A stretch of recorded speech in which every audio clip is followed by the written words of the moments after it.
Hello दोस्तों, स्वागत है आपका हमारे चैनल सत्य ज्ञान दर्शन में। आज हम आपको इस स्टोरी में बताएंगे कि अर्जुन को अकेले ही 12 वर्ष का वनवास क्यों काटना पड़ा था। वो कौन सा नियम था जो कि अर्जुन ने तोड़ दिया था और उसके बाद उन्हें अकेले 12 वर्ष का वनवास पर जाना पड़ा था। दोस्तों, अज्ञातवास के दौरान पांडवों का विवाह द्रौपदी से हो जाता है। अज्ञातवास समाप्त होने के बाद वो सब अपना इंद्रप्रस्थ लौट आते हैं। इंद्रप्रस्थ में राज्य पाकर धर्मराज युधिष्ठिर अपने भाइयों और द्रौपदी के साथ सुखपूर्वक रहने लगे। एक दिन की बात है, जब सभी पांडव राज्य सभा में बैठे थे, तभी नारद मुनि वहां पहुंचे और पांडवों ने नारद मुनि का आदर सत्कार किया। वहां द्रौपदी भी आई और नारद मुनि का आशीर्वाद लेकर चली गई। द्रौपदी के जाने के पश्चात नारद ने पांडवों से कहा कि पांडवों, आप 5 भाइयों के बीच द्रौपदी मात्र एक पत्नी है, इसलिए तुम लोगों को ऐसा नियम बना लेना चाहिए ताकि आपस में कोई झगड़ा ना हो, क्योंकि एक स्त्री को लेकर भाइयों में झगड़े मौत का कारण भी बन जाते हैं। ऐसा कहकर नारद मुनि उन्हें एक कथा सुनाने लगे। वो कहने लगे कि प्राचीन समयों की बात है, सुंदर और उपसुंदर 2 असुर भाई थे। दोनों के बारे में ऐसा कहा जाता है कि दोनों 2 जिस्म और 1 जान थे। दोनों भाइयों ने त्रिलोक जीतने की इच्छा से विधि पूर्वक दिशा ग्रहण करके तपस्या प्रारंभ कर दी। कठोर तप के बाद ब्रह्मा जी प्रकट हुए। दोनों भाइयों ने अमर होने का वर मांगा।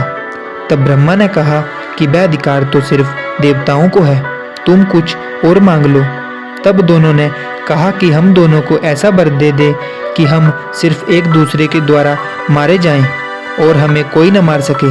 ब्रह्मा जी ने दोनों को वरदान दे दिया और दोनों भाइयों ने वरदान पाने के बाद तीनों लोकों में कोहराम मचा दिया। सभी देवता परेशान होकर ब्रह्मा की शरण में गए। तब ब्रह्मा जी ने विश्वकर्मा से एक ऐसी सुंदर स्त्री बनाने के लिए कहा जिसे देखकर हर प्राणी मोहित हो जाए। उसके बाद एक दिन दोनों भाई एक पर्वत पर आमोद प्रमोद कर रहे थे। तभी वहां तिलोत्तमा कनेर के फूल तोड़ने लगी। दोनों भाई उस पर मोहित हो गए। इसके चक्कर में दोनों में उसके कारण युद्ध हुआ। सुंद और उपसुंद दोनों इस युद्ध में मारे गए। तब कहानी सुनाने के बाद नारद बोले, इसलिए मैं आप लोगों से ये कह रहा हूँ। तब पांडवों ने उनकी प्रेरणा से ये प्रतिज्ञा की कि एक नियमित समय तक हर भाई द्रौपदी के पास रहेगा। एकांत में यदि कोई एक भाई दूसरे भाई को देख लेगा तो उसे 12 वर्ष के लिए वनवास होगा। पांडव द्रौपदी के पास नियमानुसार रहने लगे। एक दिन की बात है कि लुटेरों ने किसी ब्राह्मण की गाय लूट ली और उन्हें लेकर भागने लगे। ब्राह्मण पांडवों के पास आया और अपना करुण रुदन करने लगा। ब्राह्मण ने कहा कि पांडव, तुम्हारे राज्यों में मेरी गाय छीन ली गई है। अगर तुम अपनी प्रजा की रक्षा का प्रबंध नहीं कर सकते तो तुम निसंदेह पापी हो।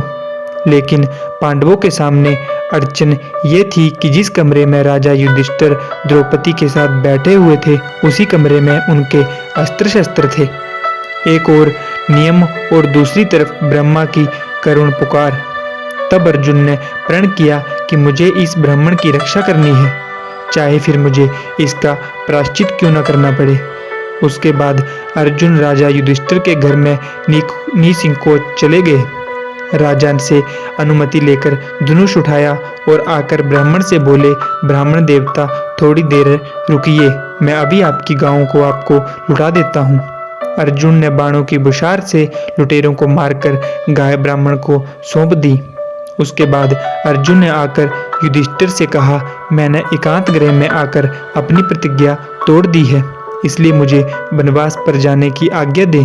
युधिष्ठिर ने कहा, तुम मुझसे छोटे हो और छोटे भाई यदि अपनी स्त्री के साथ एकांत में बैठा हो तो बड़े भाई के द्वारा उनका एकांत भंग करना अपराध है। लेकिन जब छोटा भाई यदि बड़े भाई का एकांत भंग करे तो वह क्षमा का पात्र है। अर्जुन ने कहा, आप ही कहते हैं कि धर्म पालन में बहानेबाजी नहीं करनी चाहिए। उसके बाद अर्जुन ने वनवास की दिशा ली और वनवास को चल पड़े। तो दोस्तों, कैसी लगी आपको हमारी आज की स्टोरी? हमारे कमेंट सेक्शन में ज़रूर बताएं और ऐसी ही और स्टोरी सुनने के लिए हमारे चैनल को सब्सक्राइब जरूर कर लें, जिससे कि आपको हमारी आने वाली न्यू वीडियो की नोटिफिकेशन सबसे पहले मिल सके। बहुत जल्द मिलेंगे आपसे एक और नई वीडियो में, तब तक के लिए जय हिंद, जय भारत।